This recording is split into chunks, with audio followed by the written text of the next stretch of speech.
skipper, well aware that his side is capable of playing better. Hopefully between now and May they find that rhythm, but winning certainly helps, and it's 5 from 6 now. The momentum is building. It is, yeah.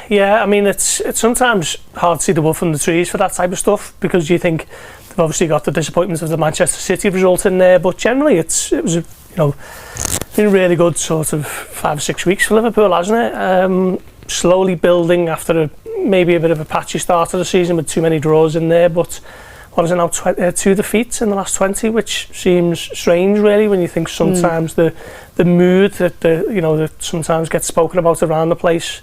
But yeah, building on it, and I think it's famous last words, but it's maybe 3 from 2 now with Liverpool, Chelsea and Manchester United for those 4th and 5th places, and they've just got to make sure that they are above at least one team when the final whistle comes. It is all about perception, I suppose. When you think of a run like that, you think confidence should be absolutely sky high, and for various reasons and performances within that run, it's not really been the case. But does it feel to you that, strange to say after maybe a game where at least half of it, the performance again wasn't there, but does it feel they're on the right track overall? It feels exactly what it has been, which is a very transitional season, which has been, added to by other factors which are, some of them absolutely horrific, which doesn't really get mentioned a lot. But I think when we come into this season, everyone was saying, let's beware of that, and that seemed to last until the first defeat, and then that just got swept away.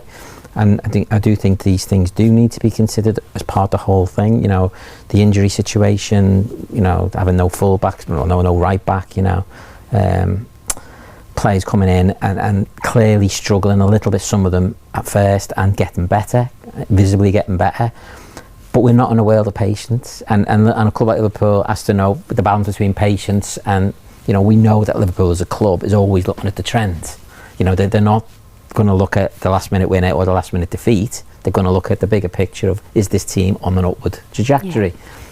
And they've got all the data and they've got all the analysts, and we just make this basically with our eyes, and clearly there have been games where people haven't seen that the team has not performed very well, and Virgil seems to say quite honestly more than anyone after every match, doesn't he? I mean, but is the foundation there for something better coming? And I think you have to say yes, it is.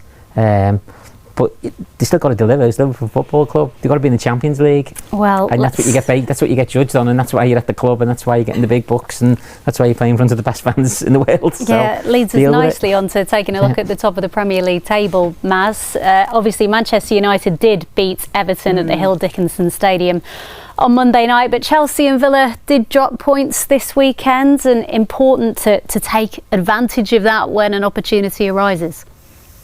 Yeah, I mean, absolutely. I think Liverpool certainly are. You are talking about sort of that fight between them and Chelsea and Manchester United, aren't you, really, for those Champions League places? But it does feel like, just building what the guys were saying there about the foundations and whether or not this team is moving forward, even just listening to the comments from Virgil van Dijk after that win at Forest, that even just kind of identifying themselves as a team, what wasn't going wrong, why the balance wasn't right, where the areas were that they needed to work on after the first 45 minutes. Yes, obviously having those conversations with Arne Slot as well.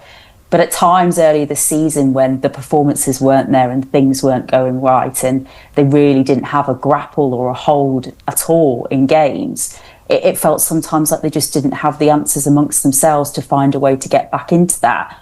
And with those comments from Virgil there, it feels more that is problem solving that they're kind of building on, that they're developing as well as a group. And that feels significant as well in terms of the step forward for them.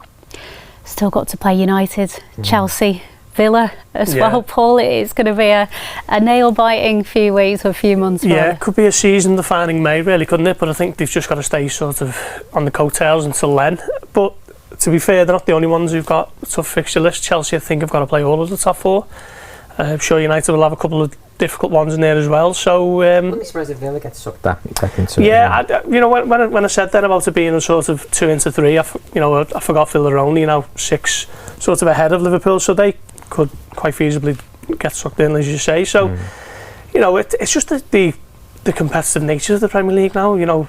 Teams have got so many good players right throughout the division that there are no gimmies anymore, so that throws up unpredictability and it makes it great for supporters and fans, but hard to predict, and as a result, it could be anyone's. It could be. It's going to be an exciting finish, shall we say, to the end of this Premier League season. West Ham is up next in the Premier League. Before we speak about that, let's just focus on the Champions League draw, which takes place this Friday. Liverpool, we know, could face Bruges, Atletico, Galatasaray or Juventus. We can show you the results from the first legs of those playoff ties, all square between Bruges and Atletico. Galatasaray have a 3-goal advantage going to Italy, winning the first leg 5-2. How do you see these next fixtures going? Who would you want to face? Who would you not want to face, Chris? Well, the obvious ones you'd want to avoid, the Juve and Atletico Madrid. I think when the draw was made, you expected it was going to be one of those two.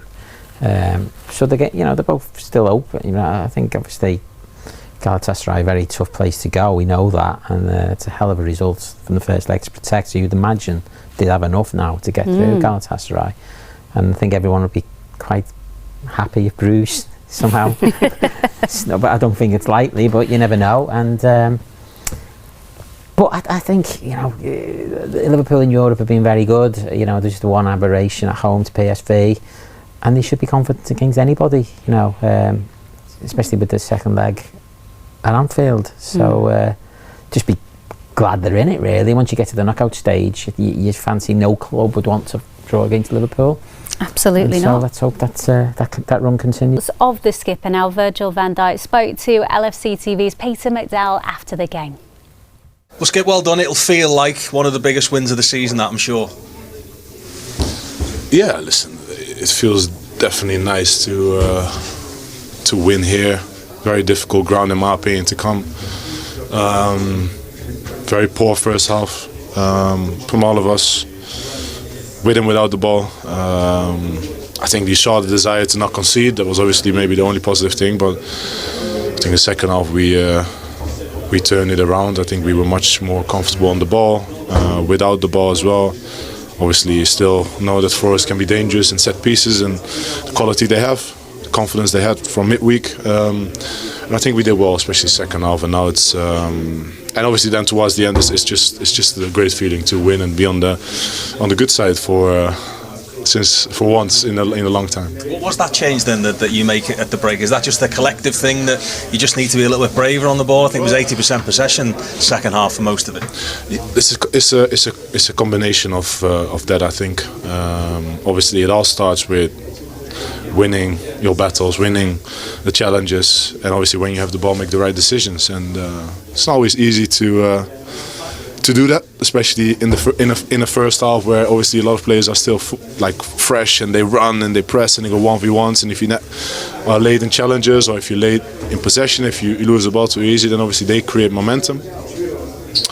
But like I said already, I think the second half we did it much better. We found the triangles, we rotated well in the middle. We got our wingers a lot of times in the 1v1s.